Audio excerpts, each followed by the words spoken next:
So, I'm guessing a number of you might be wondering, why is it I can be so receptive to the supposedly darker, more serious tone of this second Ninja Turtle series when I was so upset when the first series took a similar turn in the infamous final seasons?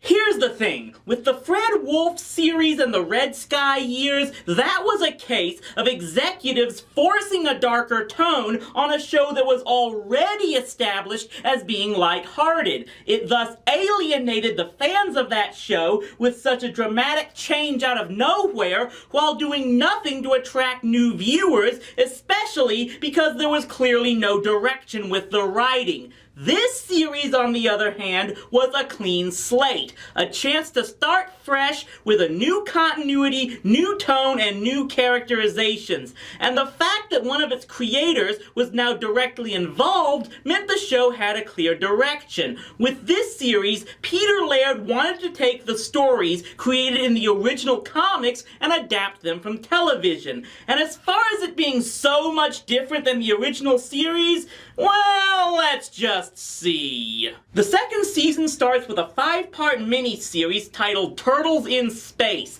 picking up where the cliffhanger left off. We discover the turtles were transported to another planet on the other side of the galaxy, where they meet a fugitive robot and get put in a gladiator arena and find themselves in the middle of a war between a race of alien humanoids and triceratopses, and okay, let me be sure of this. This was supposed to be the more serious version compared to the nonsensical first season, wasn't it? If you don't destroy me now, a weapon of ultimate destruction will fall into the hands of lunatics who will not hesitate to use it.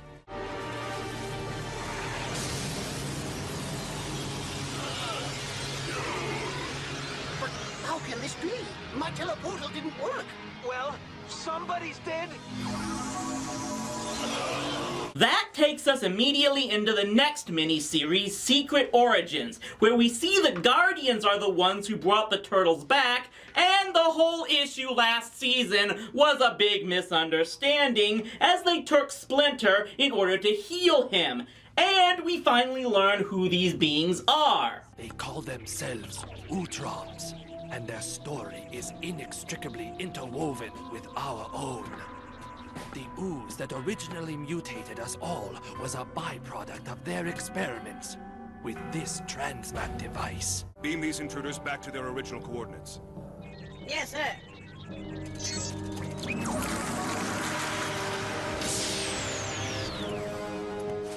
Okay, let's get this out of the way. The Utroms were not supposed to be a replacement for Krang. And in fact, Krang was adapted from the Utroms. See, there were actually a number of things in the first TV series that were taken from the original comics. And I have a feeling this won't be the last reference to the first series. In fact, I think it's time for the first ever drinking game on a Rowdy Reviewer episode. Take a shot every time we see a clear reference to the original Fred Wolf animated series.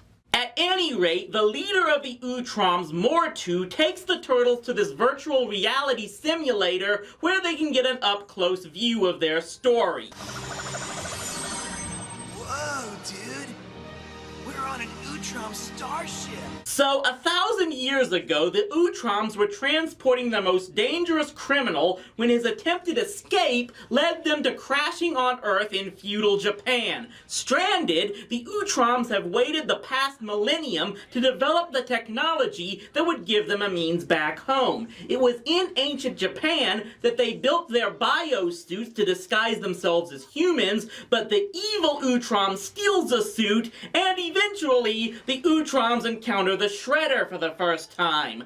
I'm sure there's no connection there or anything. But while all this is going on, they aren't aware that their operation is being sabotaged by Baxter, who's now a robot spider.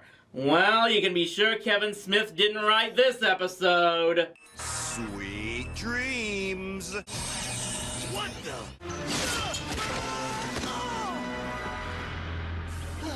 What's happening?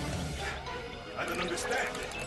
Something has gone horribly wrong. Why don't we just shut the system down? Normally, it would be that simple. But the system's been tampered with. The slightest disruption or energy spike could destroy them. Michelangelo is not well.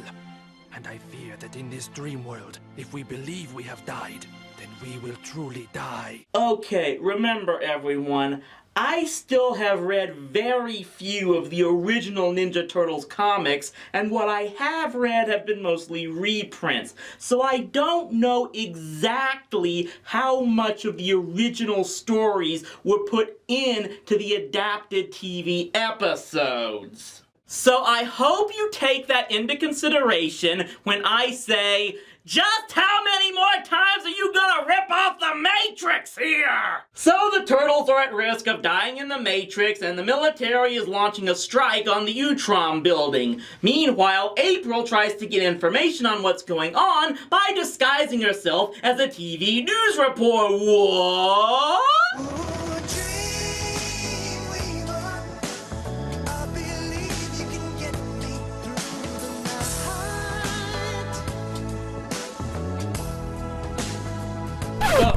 Right, take a shot! At any rate, the Turtles find a way to escape the Matrix just as guess who shows up to ruin the goodbye party. Yes, the Shredder is clearly part cockroach or something else. Mortu, I have anticipated this moment for nearly 10 centuries. This is the same Shredder from 1,000 years ago. Can your audio processor replicate any sound? Override all voice command protocols. I'm free! Who's in charge now, Master?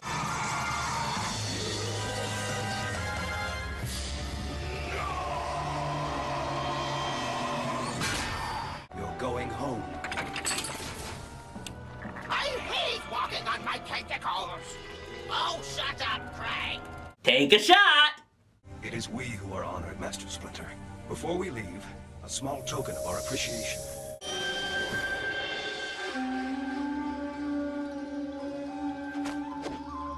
Your Master Yoshi was the most loyal guardian that ever served the Utrom. He gave his life to protect us, but his spirit lives in our collective history.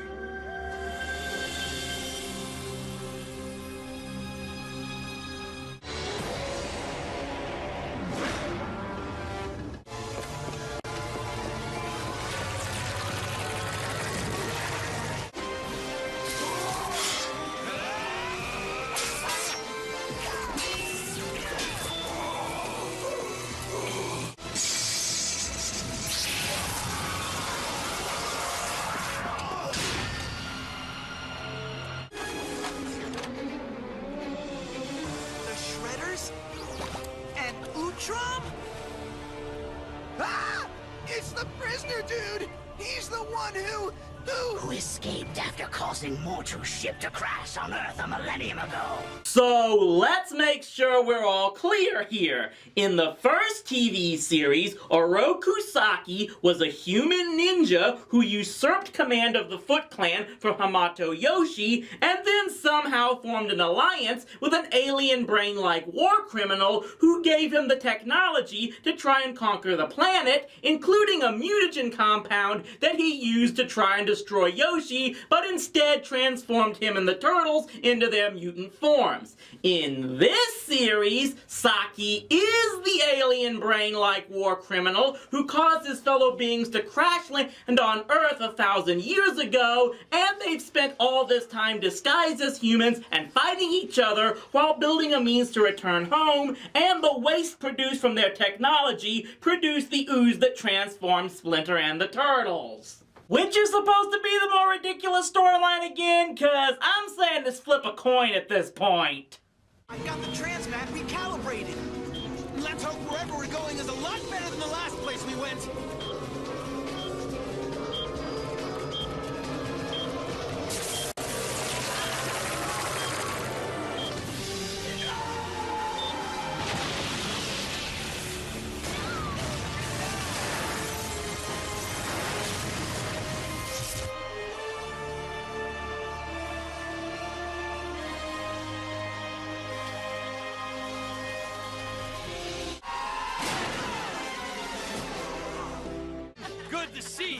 So, what's with the getup? You a news reporter?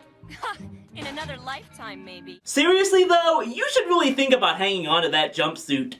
Outside of a flashback episode, the next few are standalones that do have some bearing on the remainder of the season. The first is the Ultimate Ninja, where a warrior from another dimension challenges Leo to a fight because he took out the Shredder, and there's this whole thing where Leo fights with honor while the alien doesn't, and it turns out that Splinter knows the creature's father? The other is What a Crock, where the turtles find a mutant alligator named Leatherhead. Take a shot! Oh, but this one's a scientist who built a robot turtle capable of copying the turtle's abilities. Take a shot! Yeah, I know you guys are laughing that this isn't alcohol, but trust me, at the rate we're going, I'm gonna be bouncing all over the walls by the end of this review. Oh, and he was also working with Baxter. I take it back, this guy is clearly the cockroach. The next major arc is City at War. With the Shredder supposedly gone, a battle is waged for territory between the remnants of the Foot Clan, the Purple Dragons, and the mobsters. This causes the first real split between Leonardo and Raphael, as Leo feels they need to step in to quell the fight, but Raph is certain it's not their issue. At the same time, a new ninja named Karai appears, saying that she leads the Foot branch in Japan. It turns out that Karai is the Shredder's adopted daughter, but now she wants the Turtles' help in stopping the territory war. The Turtles agree to help, but Raph refuses, only to naturally reconsider in the end, and they help defeat the mobsters, who had Baxter working with them, and get the dragons to reunite with the Foot, and it turns out Karai has the Shredder all along, because guess what? He survived the implosion. So far this season, we've seen intergalactic space travel, a race of alien dinosaurs, and a group of intelligent alien brain creatures that have been secretly hiding on Earth for a millennium. And get ready, because when we come back, this series is gonna get crazy!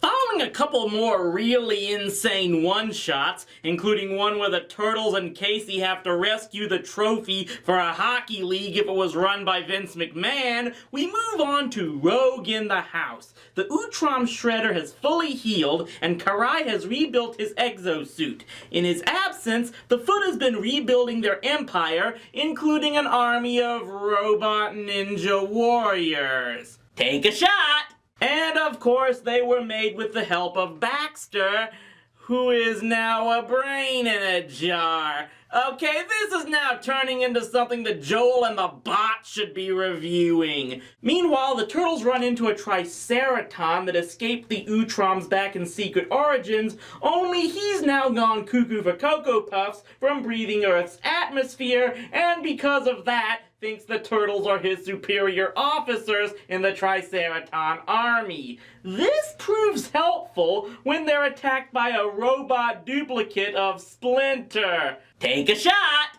What I want to know is where did Robo Splinter come from? And who sent it? It does not matter. Whoever they are, I will not stand by while they use my likeness to attack my family. We must strike back immediately. Never seen him so steamed. I'm kind of enjoying it, actually. Anyway, once they take out the Robo Splinter, they track down the ship the Foot are now setting up shop on. And as Splinter, Raph, and Leo get caught, this is where we first see the real conflict between the Shredder and Karai, who gave her word that the Foot would not harm the Turtles again. But the Shredder has no such intentions, which puts Karai's duty to her master and father at odds with her own sense of honor.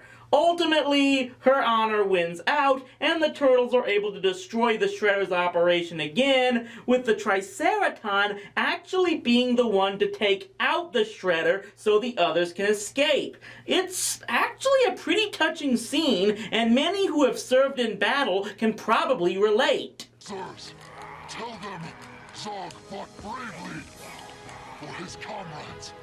For the Republic! For victory!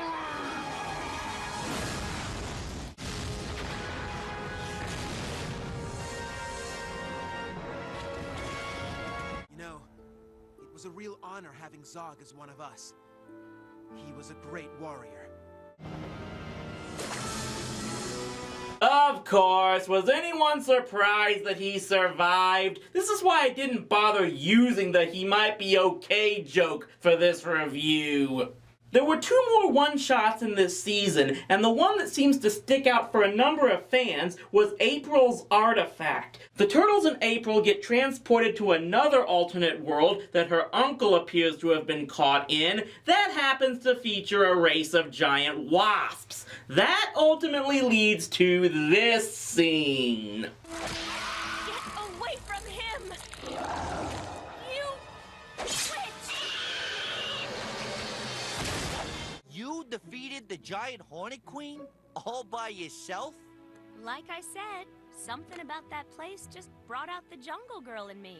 The series ends with a 4-parter titled The Big Brawl. Splinter up and goes on a journey, only telling the Turtles to stay put underground without telling them where he's going. Yeah, like that's gonna stop them. That's when they find he's capable of opening a portal to another world, where they discover he's taking part in an intergalactic fighting tournament. Oh no, this is about to turn into every fighting game movie that Spoonie reviewed, only without the hot girls in the shower scenes. Okay, there is one difference in that it isn't the leader of the tournament that's the villain, but his son, that ultimate ninja from before, who is now secretly in cahoots with the Dragon Warrior that Splinter beat in the previous tournament as they look to usurp the daimyo's power and set up Splinter to take the fall. But the Turtles get help from a rabbit samurai named Usagi, take a shot, in defeating the ultimate ninja. Hang on! I've got you! You will not be rid of me so easily. You fool! You'll kill us both! Stop fighting! You're slipping! Draco, rot in the abyss, where you belong. You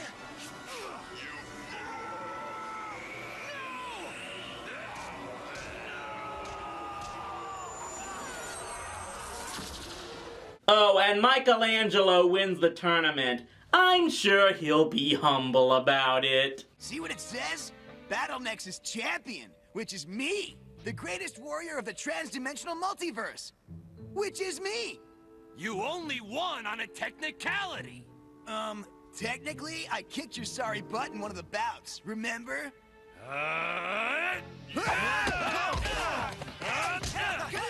And so this season ends with what? We have traced the transionic particle beam from the Fugitoid's teleportation. The final destination is the 3rd planet from the sun. Excellent. Prepare for a full-scale invasion. Oh my god, it's Jurassic Park meets Independence Day! Hey, what can you expect? This season was freaking insane! Oh, don't get me wrong. This thing was glorious in just how crazy everything was. I just have trouble seeing how anyone who was a fanboy of this series can outright say it's so much more serious than the original. Yes, there are differences in the personalities of the Turtles and the fact that episodes can end solemnly, but the situations they often get put in can be just as ludicrous as what the Turtles from the Fred Wolf series were in, and I say ludicrous in a fun way. And the fact that there are so many references to the first show in the 4Kids series shows that Peter Laird and company did not look back on that first series with any real shame, as opposed to Next Mutation. All in all, after 2 seasons so far, I'm seeing a show that may have a little more depth than its predecessor, but is still wonderfully crazy in its execution. Will that continue into next season? Next time!